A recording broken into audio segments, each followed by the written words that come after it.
Hey by brother, আজকের ভিডিওটা অনেক বেশি ইন্টারেস্টিং হতে চলেছে, কারণ আমি আছি আপনাদের সাথে জনি সিং। আজকে খেলা হবে বাংলাদেশের মিয়া খলিফাদের নিয়ে, তাই ভিডিওটা না টেনে সম্পূর্ণ দেখুন। শুনলাম যে গ্রামে জায়গা দেয় না, তোরে ঝাড়ু পিটা করে বের করে দিছে, তোরে গ্রামের কেউ অ্যাকসেপ্ট করে না। তুই আবার আমাকে নিয়ে কিভাবে কথা বলিস? তোর কোনো যোগ্যতা আছে আমাকে নিয়ে কথা বলার? যত সব বস্তির মেয়ে কোথাকার। যোগ্যতা তো সব ক্যামেরায় দেখা যাচ্ছে। এই যোগ্যতা অর্জন করতে অনেক কষ্ট হয়েছে। তোমার যোগ্যতা এভাবে তুলে এখান থেকে বাজারে বিক্রি করব। যোগ্যতা মাপলে 42 হবে। তোরে যদি সামনে পাই দুইটা থাপ্পড় দিয়া আমি তোরে শিখাবো। কেন আফা, আমি কি তোমাকে কক্সবাজার নিয়ে চুদলিং ফোন করেছি? এখন আমাকে তোমরা যত পরিমাণে কক্সবাজার যেতে দেখো, তো ওই হিসেবে কিন্তু আমার হাতে একটা 16 Pro Max থাকার কথা। থাকবে কেমনে? বর্তমান বাজার বেশি একটা ভালো না। নিয়ে যায় 1000 টাকার কথা বলে 120 টাকা ধরিয়ে দিয়ে বলে খুশি থাকিস।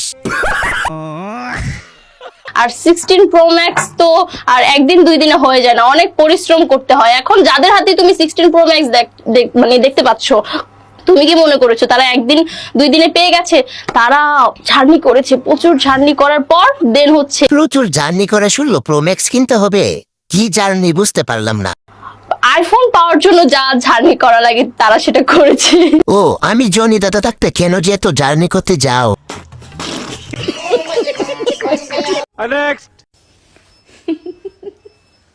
আচ্ছা, চুদলিং পং এর মানে কি? এটা বুঝতে হলে সবার প্রথম আমার কাছে আসতে হবে। এক শট দিব, তারপর আর বলতে পারবে না চুদলিং পং কি। কি আজব দুনিয়া ভাই, প্রেম করলাম আমি আর বিয়ে করলো অন্য কেউ। বাবা বাবা বাবা, क्या बात है, क्या बात। तो चलिए शुरू करते हैं। পায়জামা দিলাম আমি, রাতে খুলে অন্যজন। চালিয়ে যাও বেবি, একদিন তোমার ছেলে তোমাকে দেখেই হ্যান্ডেল মারবে। ভাই, এটার ভিতর কিছু নাই। খাইলাম আমি, বিয়ে করলো অন্য আরেকজন।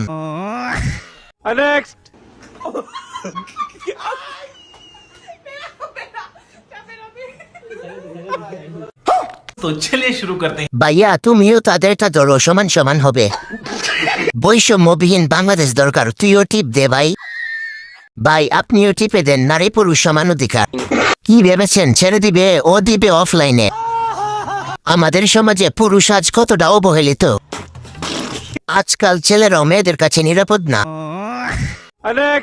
চকলেটকে কেন আপনি বেছে নিলেন আপনার জীবন সঙ্গী হিসেবে? ওটা আমার ভালো লাগতো তাই বাইসা নিছি। কোন জিনিসটা খুব বেশি ভালো লাগে? ওর দাঁত। এই দাঁতগুলো একটু দেখি বের করো, তাই ঝুঁকিয়ে নিয়ে আসছেন কাছে দেখি সবগুলা।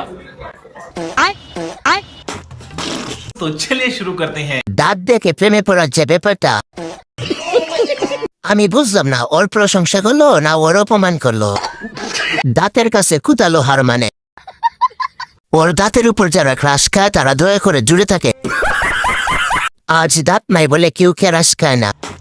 দাঁত দেখে ক্রাশ খায়, এই কথা শুনে এখন আমি পাবনা যাচ্ছি। কেউ যেতে চাইলে আসেন। তোমাকে যেদিন পাবো চুম্মাইতে চুম্মাইতে লাল করে ফেলবো। तो चलिए शुरू करते हैं। আমাকে একটা দিবেন, আমি কখনো চুমু খাইনি। কোন জায়গায় চুমা দিবা? আই শোনা, তোরে আমার খুব দরকার। আমি তো কালা মানুষ, লাল হবো কেমনে? চুমা কি নুনুর মাথায় দিবা নাকি গো? তুমি নাকি ওমরা করে এসেছো। আল্লাহর কাছে কি চেয়েছো ওমরা করার সময়, এবং ওমরা করে কি শিখলে? আমি ওখানে আমার ফ্যামিলি, আমার বাবা মা সবাই যেন ভালো থাকে, তারপরে আমার সবকিছু মিলে আর কি চাইছি যে তুমি যেন ভালো মডেল হতে পারো। আল্লাহ ওদেরকে এমন কিছু নাই যে দেয়নি, ওদেরকে সবকিছু দিয়ে দিছে, কিন্তু গরমটা একটু বেশি দিছে। तो चलिए शुरू करते हैं। কনফার্ম জান্নাতি। আন্টি গাড়িতে উঠেন, জান্নাতে নামিয়ে দিয়ে আসি। পাক্কা দিনদার মানুষ পাওয়া গেছে, তাদের সাথে চাঁদের তুলনা করবেন না। ওদের দোয়ায় আল্লাহ আগে কবুল করবে, কি বলেন আপনারা?